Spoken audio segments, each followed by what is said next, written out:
Alright, so isang magandang umaga po sa ating lahat. At nandito po tayong muli sa bayan po ng Malabon Fish Market.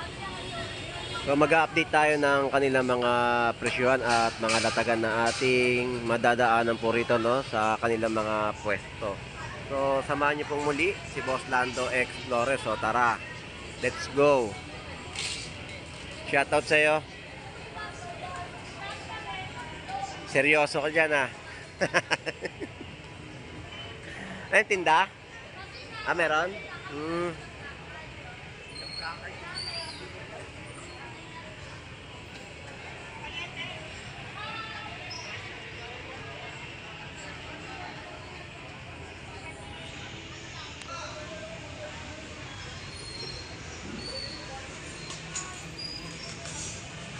So dagsa yung mga bangus natin, no? Napakaraming mga bangus na latagan dito sa Malabon Fish Market. So mag-update tayo, no? So sariwang mga alamang.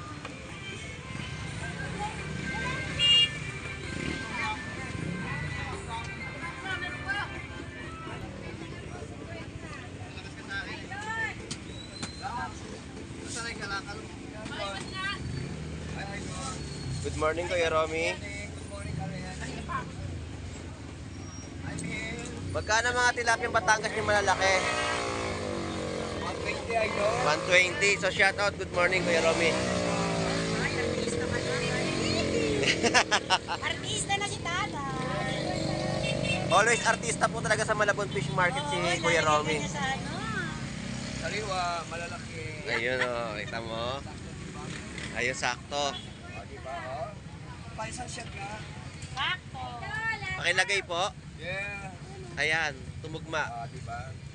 Pero ay magkano ang presyo po ng bangus? 200. 200 po ang per kilo ng mga bangus dagupan ni Kuya Romy, no? Dagupan po yan, yung binibenta niya. Tilapia natin gaganda. Kasing ganda nyo po. Kasing ganda ni Kuya Romy. Ayan na. Kuya Romy, salamat po, ha. Thank you. Salamat.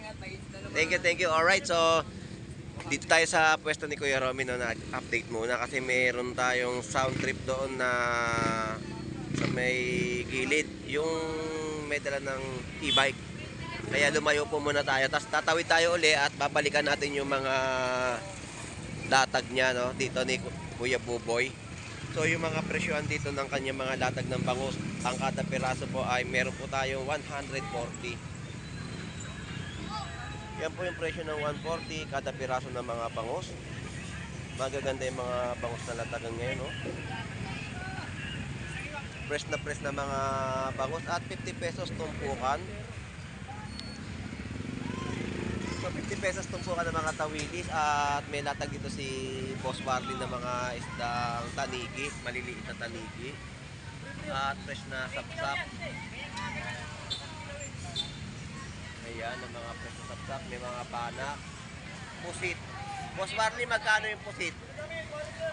400. Yung mga tanigi mo? 220, napakamura. 220, fresh na fresh po ninyo mabibili tanigi. Ang sapsap? 2. Yan po yung mga presyohan ng kanyang mga isda na fresh po ninyo mabibili. At meron din siya mga latag dito na salmon na local, binluan, bubuli, sagisi at labahita. Biglang bumagsak ang presyo ng labahita natin, 130 per kilo. Eh sa mga ganito, Boss Warley, 150 bubuli, 160, 220. So yan po yung update natin sa mga istang bato ni Boss Warley sa Malabon, no? Mukhang bubuhos na naman eh. Kahapon ang lakas eh. So, salamat Boss Warley, thank you, shout out, good morning, thank you, wash out. Alright. Oo. So ito yung mga turay, no? Sa mga turay, yung presyo po ng tumpukan ay 50 pesos. Boss Jomel, magkano ang per kilo? Sa galunggong, 200 per kilo. Yan po yung per kilo, no, ng mga galunggong dito. So dito sila nakapwesto ngayon. Yan po yung presyo, no? 200 pesos ang kilo. At nandito tayo sa pwesto ni Kabugris sa mga latag niya ng mga malalaking bangus na kada piraso na bentahan. So lapitan natin at update natin yung kanyang latag. So siksikan po dito sa Malabon, no? At napakaraming tao na namimili. So ito yung 220 sa piraso na bangus, no? At meron din siya 200 pesos. So shoutout siyempre, good morning. Ayun. Ayun, malalaking bangus ang bentahan dito, ha. Kada piraso po yan 220 at 220. Salamat sa Bugris, pre. Thank you. Alright, sa mga tumpukan, no? Kuya, batorta. Tumpukan ng mga matagandang dalagang bukid ngayon, no? Yan ang mga tumpukan na bentahan dito sa Malabon Fish Market. At 50 pesos, fresh na fresh po ninyo mabibili, oh.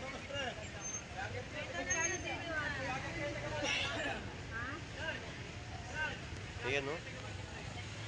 50 lang yan, maganda yan. 50 pesos na mga isang tumpukan. 50 lang. Iyan lang po ang tinda ng aking papang. Yan ang mga latagan dito, no? 50 pesos lang yan. Tapos turay 50 pesos din na tumpukan. Sariwa yan, oh. Alright, so ang dami sa mga mamimili natin ang mga nag-iikot dito, no? Yan, no? Dagsa ang mga kababayan natin sa pamimili dito sa Malabon Fish Market. So mga tumpukan din dito. Mga tumpok-tumpok na isda. Ayan, no? Fresh. Wala si nanay. Grabe mga natagan ng tumpukan dito. Tumpok-tumpok. At meron din tayo dito 50 pesos, no? Mga galunggong. At nakakita na tayo ng mga natagan ng galunggong sa Malabon. Ang alumahan natin, yan yung mga presyo. 100 pesos tumpukan. Galunggong. Tapos ang presyohan ng kilo dito ng isda, 160 at 240. Yung mga per kilo ng latag ng galunggong. Wala ka rin siya pa.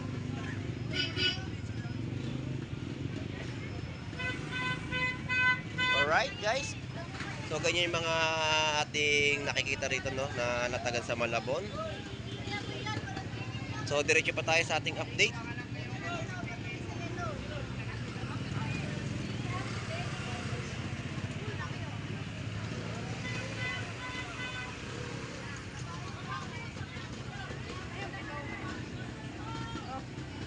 Yan ang mga 50 pesos sa mga sapsap at kabase.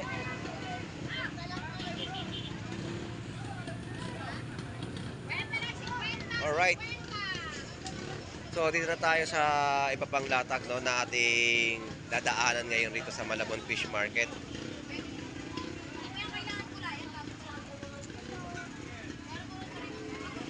At mga latagan dito, no.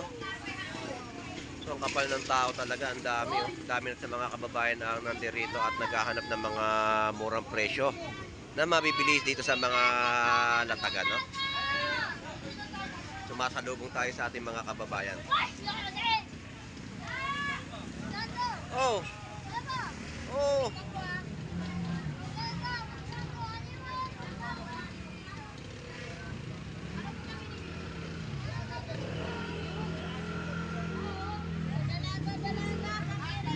Yung mga dalagang bukid natin, no. 100 pesos dalagang bukid. Yan ang mga tumpukan, madami na, oh.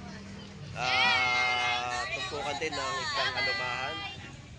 So 200 pesos per kilo ng latag dito ng galunggong. Halo isdang matambakan, no? Ganyan po ang mga presyohan ng latag po nila dito. Ito yung mga dalagang bukid natin na mga pangsarsyado. Prito, masarap yan. At kada piraso ng mga bangus na malalaki meron tayong 160, 170 at 180. Alright guys, so dito naman tayo sa latagan nila Jumong. Yan ang hipon ni Jumong. tumpukan na 50 pesos sa mga latag dito ng isdang lapat.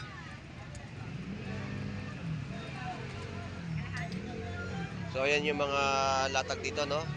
So dito mga tumpukan ng mga isdang toray.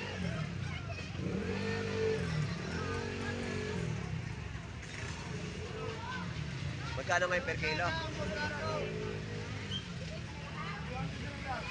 Ayan ang mga latag dito. At natagan po din ng isdang toray sa halagang 50 pesos. Magkano ang balat? 150. Sa balat. Malambot na, pinakuluan na sa gas. Kanto sila kapwesto ah.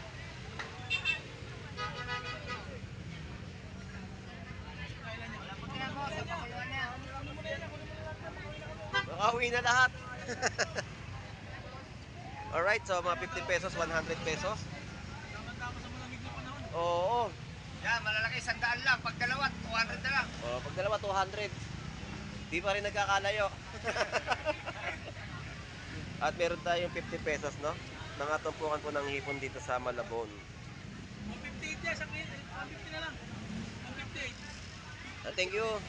Alright, so lipat na tayo dito sa mga iba pang latag dito sa Malabon Fish Market at pasadaan naman natin yung mga gulay na bentahan dito, no?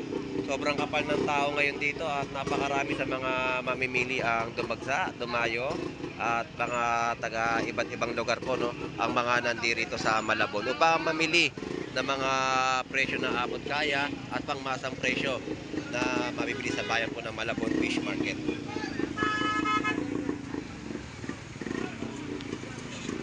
So dito naman tayo sa gulayan nila Gandara at update naman natin yung kanilang mga latag, no? So parang malinis yung nakikita kong latagan dito. So Gandara, good morning sa'yo, shout out. Ang ganda ng ate mo ha, shout out sa'yo. Good morning. Hello po, good morning.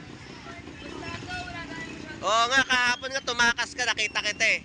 Dahil may bisita ko, Ayan na. Oo nga, eh, para ka nag-concert ah. Ayan na, si Mami. Ayan, Mami, good morning po. Ganda ng anak niyo, Mami. Ayan o. Iba talaga pag ano eh, no? pangit. Bakit paubos yung latag mo? Ba't wala na? Tapos hindi tayo nakapamili po sa taso dahil gawa ng Ah. So, ayan po, no? Ito, natatnan natin sa mga latag ni Gandara dito. Yan po yung mga nakatali na mga talbos kangkong na inyo mabibili. Alright. Salamat. Thank you, Mami. Salamat po.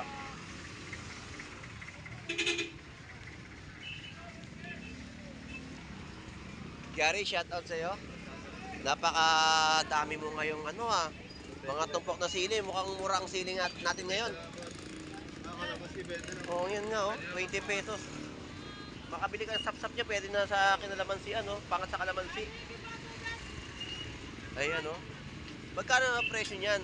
20 pesos sa mga siling pula. Yung verde po ay 10 pesos. Dami oh. Salamat Gary, thank you.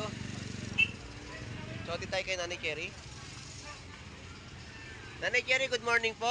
Parang wala akong makita ng bestseller nyo ngayon na pakbet. Oh. So, ito mga kamyas. Mga pang sinigang, no? Sinigang sa kamyas. Magkano sa kamyas? 120 ang per kilo. At yung mga nakatali ng mga gulay din dito, no? Sa murang halaga na inyo mabibili. Sa pwesto po ni Nanay Cherry sa Malabon Fish Market. Nanay Cherry, shout out po muli. Maraming pong salamat. Ayan. So dito, makakatipid ka rin sa mga gulay na pansaktuhan sa iyong mga saupang ulam na mabibili mo rito, no? Dito sa latagan ng mga isda o seafood sa Malabon Fish Market. May 20 pesos at 50 pesos na mga gulay kada balot.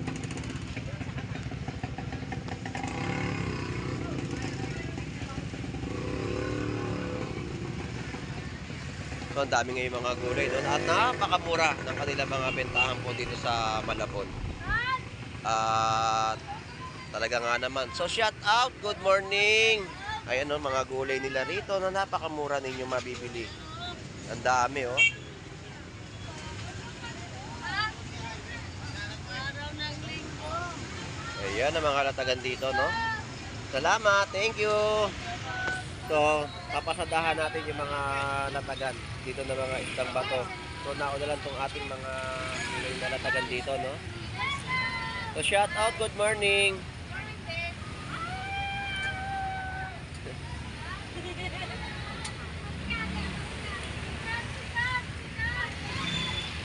So, walang latag si Nanay Noemi.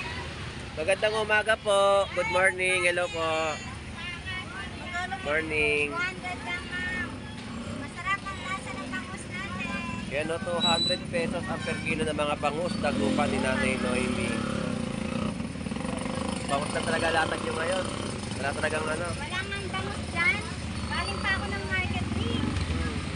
Nung oras na ako dumating, alas 7 pa sa atin. Parang marami yata yung isa galing Batangas. Ayun ang marami. Batangas yung may kakayo dyan. Hmm. Walang bangus dyan sa natin. Yan ang mga ano ngayon. Eh, nakita mo na dito ng mga bangus dagupan. Batangas. Di ba yung dagupan? Sige pa, Nanay Noemi, salamat po. Shoutout pong muli. Good morning. Thank you po. Alright, so di tayo sa mga latag naman ni Boss Aris. So meron siyang lapu-lapu na 150 sa halagang ganyang presyo. Boss Aris, good morning. Good morning, good morning po. Magkano bitilya? 180 ang mga bitilya niya, oh. Parang wala kang latag ngayon, ah. Kali kanina. Medyo ano ngayon? Oo. Magkano yung lapu-lapu? 250 ang per kilo ng lapu-lapu.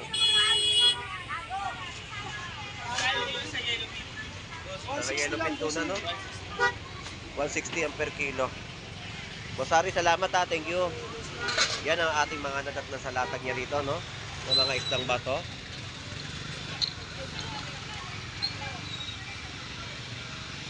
Tayo kay Kuya Warren naman. Kuya Warren, magkano ngayon yung mga tortillo o barakuda? 200. Ito yung mga lapu-lapu niya, oh. Sa lapu-lapu, 240. Yan ang mga presyo ng isang bato na natagan dito ni Kuya Warren. Kuya Warren, salamat.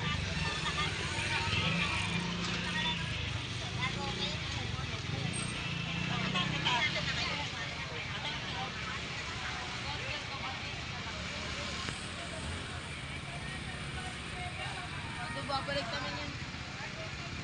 Alright, yan yung mga isang bato rito. At kada piraso ng bangus, meron tayong 220, 240. Yan ang kada piraso, no? Dito yan kay Parin sa Malabon.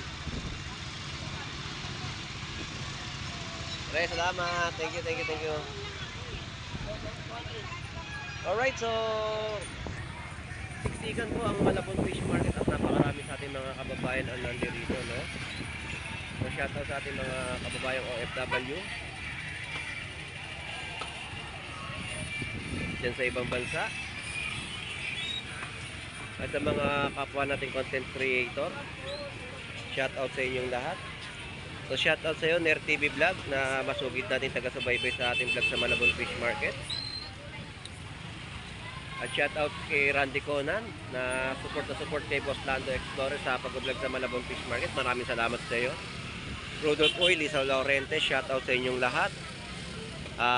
Talaga nga naman dinayo ang Malabon Fish Market ng ating mga kababayan. So hanggang dito na lang po muli si Boss Lando Explorer. Enjoy and be safe po sa ating lahat. God bless po and bye bye.